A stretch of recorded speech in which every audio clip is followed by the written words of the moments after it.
नमस्कार दोस्तों, आप देख पा रहे हो अभिषेक क्लासेज यूट्यूब चैनल। अभिषेक क्लासेज पर आपका हार्दिक स्वागत है। दोस्तों देखिए, काफ़ी स्टूडेंट्स कह रहे हैं जो प्रतियोगी परीक्षाओं की तैयारी कर रहे हैं, सर अभिषेक क्लासेज पर जो खबर मिलती है, जो भर्तियां निकलती है, वो उसी दिन अपडेट नहीं दी जाती है। जैसे आज कोई भर्ती का नोटिफिकेशन जारी हुआ है तो आज ही वो अपडेट नहीं दी जाती है, 2-3 दिन बाद क्यों दी जाती है, लेट क्यों करते हो, उसी दिन क्यों नहीं देते हो। इसका मैं जवाब देना चाहूँगा प्रिय दोस्तों। इस दुनिया में झूठ बहुत ज़्यादा बोला जाता है और अभिषेक क्लासेस का मकसद है कि झूठ का पर्दाफाश किया जाए। अगर मैं उसी दिन उसी भर्ती का नोटिफिकेशन अगर डाल दूंगा तो फिर झूठी दुनिया का पर्दाफाश कैसे होगा। मैं देखता हूँ कि जो भर्ती आ रही है उनकी जो है अपडेट किस प्रकार अभ्यर्थियों को दी जा रही है। एक बेरोजगार का सपना है गवर्नमेंट जॉब लेने का, क्या उसको उस भर्ती के रिलेटेड सच जानकारी दी जाती है, ऑफिशियल जानकारियां दी जा रही है। मैं उसका पूरा विश्लेषण करके यहाँ पर पर्दाफाश कर देता हूँ। यही कारण है कि थोड़ा डिले होता है नोटिफिकेशन देने में। डिले से क्या मतलब है दोस्तों, हो जाने दीजिए। फॉर्म की जब लास्ट डेट रहती है तो कम से कम काफ़ी दिन तक फॉर्म चलते हैं। तो ऐसा तो है नहीं कि आज ही नोटिफिकेशन जारी हुआ है और आज ही आप फॉर्म अप्लाई करने चले जाओ। सारी जानकारी लेने के बाद ही आपको प्रत्येक भर्ती का छटनी करके फॉर्म अप्लाई करना चाहिए। दोस्तों समझना चाहिए उस भर्ती में कि किस भर्ती में सिलेक्शन के चांस ज़्यादा है, किस भर्ती में कट ऑफ जाने के कम चांस लग रहे हैं। अभिषेक क्लासेस का मकसद है उन भर्तियों को सबसे पहले प्रोवाइड कराना जिन भर्तियों में एक बेरोजगार अपनी नौकरी पा सके। बिना समय गवाए, आपका कीमती समय है, जल्दी से बोर्ड पर ध्यान दीजिए। देखिए, एक भर्ती निकल कर आ रही है बीएसएफ के अंदर, बॉर्डर सिक्योरिटी फोर्स, जानते ही हैं आप। इसकी अगर बात करूं, टोटल पद ऑल इंडिया में टोटल पोस्ट है 323 प्लस, ठीक है। अब इसमें जो पोस्ट का नाम रहेगा, पहला है हेड कांस्टेबल मिनिस्ट्रियल। एक पद तो ये है, हेड कांस्टेबल के जो पद है प्रिय दोस्तों वो है 312 प्लस, ठीक है। अब हेड कांस्टेबल के लिए आप फॉर्म अप्लाई करना चाहो तो ओनली 12वीं पास अभ्यर्थी फॉर्म अप्लाई कर पाएगा, ठीक है। 12वीं में चाहे आपकी कितनी भी प्रतिशत हो वो कोई फिक्स नहीं है, ओनली अगर आपने 12वीं पास कर ली है तो आप इस हेड कांस्टेबल के लिए फॉर्म अप्लाई कर सकते हैं। अच्छे खासे इसमें पद भी है। और दूसरी जो पोस्ट निकल कर आ रही है वो है एएसआई की, ठीक है। ये स्टेनोग्राफर की है दोस्तों। स्टेनोग्राफर में किसी का जज्बा है, स्टेनोग्राफर उस पर अच्छी से आती है तो इसमें फॉर्म अप्लाई कर देना। 11 वैकेंसी है दोस्तों स्टेनोग्राफर की, है, ठीक है। 11 वैकेंसी है। अब स्टेनोग्राफर में 12वीं पास तो होनी ही चाहिए, लेकिन 12वीं के साथ आपको लिए स्टेनोग्राफर स्किल टेस्ट भी आना चाहिए। अब स्टेनोग्राफर क्या होती है, जैसे आपके गांव में, आपके शहर में कोई सभा होती है, नेता जब भाषण देता है उस भाषण का शॉर्ट रूप देना, ठीक है। अनेक शब्द को एक शब्द में सिमटना ही जो है स्टेनोग्राफर का काम रहता है, ठीक है। ऐसे अगर नेता पूरी भाषण देने लगे और पूरी भाषणों की लाइन लिखे तो फिर लिखना संभव ही नहीं है। उन भाषणों के उन शब्दों को शॉर्ट रूप देना ही स्टेनोग्राफर होता है। अब स्टेनोग्राफर के लिए 80 वर्ड प्रति मिनट की आपकी जो है स्पीड होना जरूरी है दोस्तों। ये चीज़ आपको ध्यान रखनी है। स्टेनोग्राफर अच्छा चांस है दोस्तों, स्टेनोग्राफर का कोर्स आप कर लीजिए। आने वाली भर्तियां स्टेनोग्राफर का चांस ज़्यादा लग रहा है, ठीक है। स्टेनोग्राफर का कोर्स होता है जिसको करने के बाद आपके पास सर्टिफिकेट उपलब्ध होता है। जैसे RSCIT करते हो ना आप, कंप्यूटर डिप्लोमा कोर्स, उसी प्रकार ये स्टेनोग्राफर का होता है। वही सेंटर आपको स्टेनोग्राफर करवा देगा जो RSCIT करवाता है। स्टेनोग्राफर करने के बाद सर्टिफिकेट दिया जाएगा।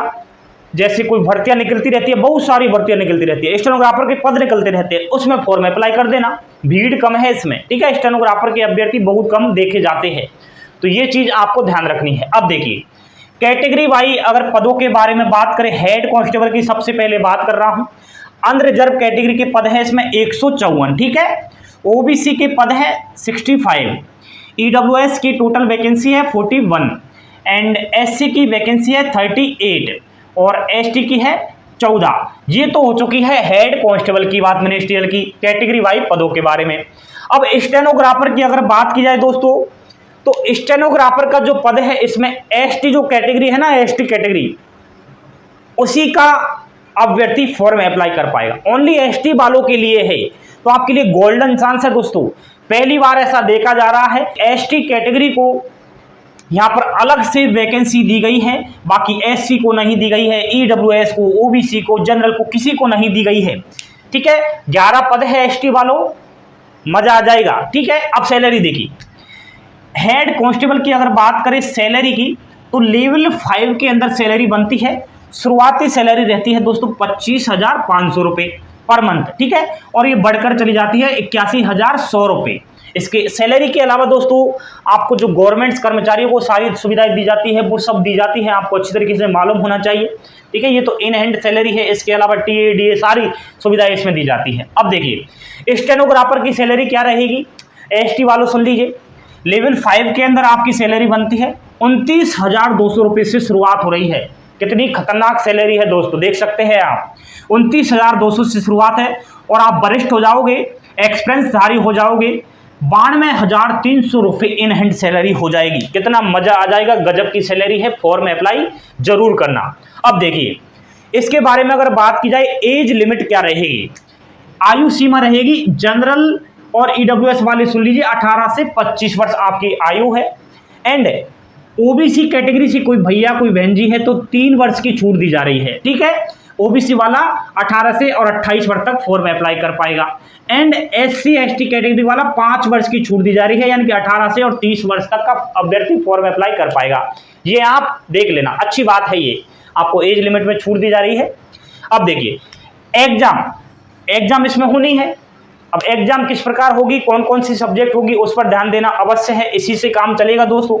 100 प्रश्न आएंगे दोस्तों एग्जाम में। ठीक है, जो 100 नंबर के रहेंगे, 2 घंटे की ये परीक्षा चलेगी। नेगेटिव मार्किंग नहीं है दोस्तों, सबसे अच्छी बात तो यही है कि नेगेटिव मार्किंग इसमें नहीं है बिल्कुल, और ऑफलाइन पेपर होगा ये, ऐसा नहीं है कि आपको ऑनलाइन देना पड़े। काफी अभ्यर्थी पहली बार जो प्रतियोगी परीक्षाओं की तैयारी कर रहे हैं, पहली बार वो कंप्यूटर पर पेपर सॉल्व करना नहीं जानते हैं, इस वजह से होशियार तो वो बहुत रहते हैं, प्रश्न भी उन पर आते हैं, लेकिन सही तरीके से कंप्यूटर पीसी पर सबमिट करना नहीं आता है प्रश्नों को, कहीं ना कहीं जो पहली बार ऐसा करता है। ठीक है, तो आप ऑफलाइन परीक्षा है, मजा आ जाएगा, नेगेटिव मार्किंग नहीं है, 100 में से 100 ही करना, खूब तुक्का लगा लेना, मजा आ जाएगा।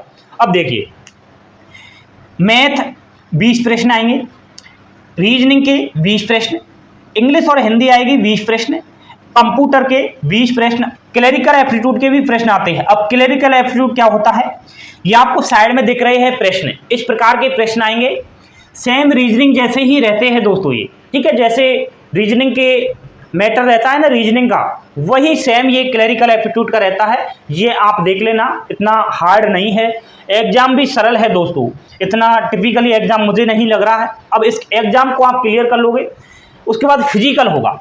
अब फिजिकल में क्या करना पड़ेगा, देखिए हाइट की बात कर रहा हूं, ये मेल पुरुष अभ्यर्थी है उनको 165 सेंटीमीटर हाइट होना जरूरी है, फीमेल महिलाओं के लिए 155 सेंटीमीटर।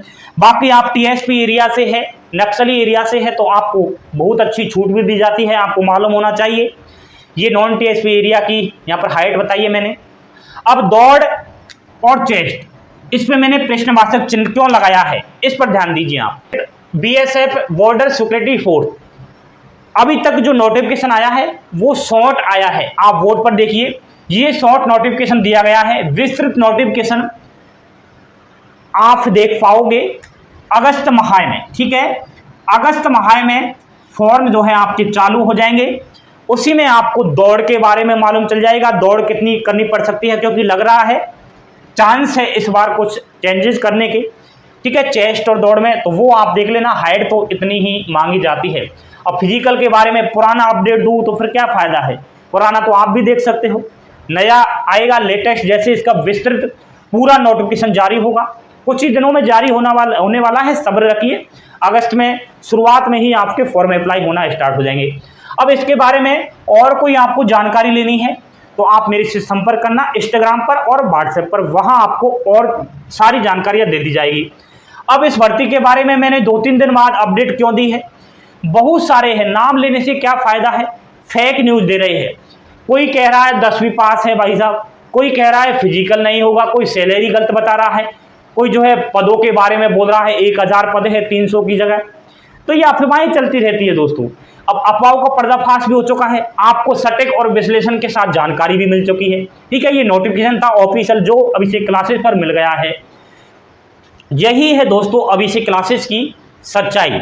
चैनल पर पहली बार आप विजिट कर रहे हो तो अभिषेक क्लासेस को परखना सीखिए कि यहाँ पर कहाँ तक कि कितने हद तक सच्चाई से रूबरू कराया जाता है। जो पहली बार बेचारा प्रतियोगी परीक्षाओं की तैयारी करना चाहता है उसको मार्गदर्शन किया जाता है, उसको गाइड किया जाता है, रास्ता दिखाया जाता है एकदम क्लियर। एंड जो पुराना प्रतियोगी परीक्षाओं की तैयारी कर रहा है, गवर्नमेंट जॉब लेना चाहता है, बेरोजगारी में तड़प रहा है, वो चाहता है कि मेरे माता पिता जो मेरा वेट कर रहे हैं कि कब हमारा लड़का लड़की गवर्नमेंट जॉब लगे, उसके लिए सही सलाह दी जाती है।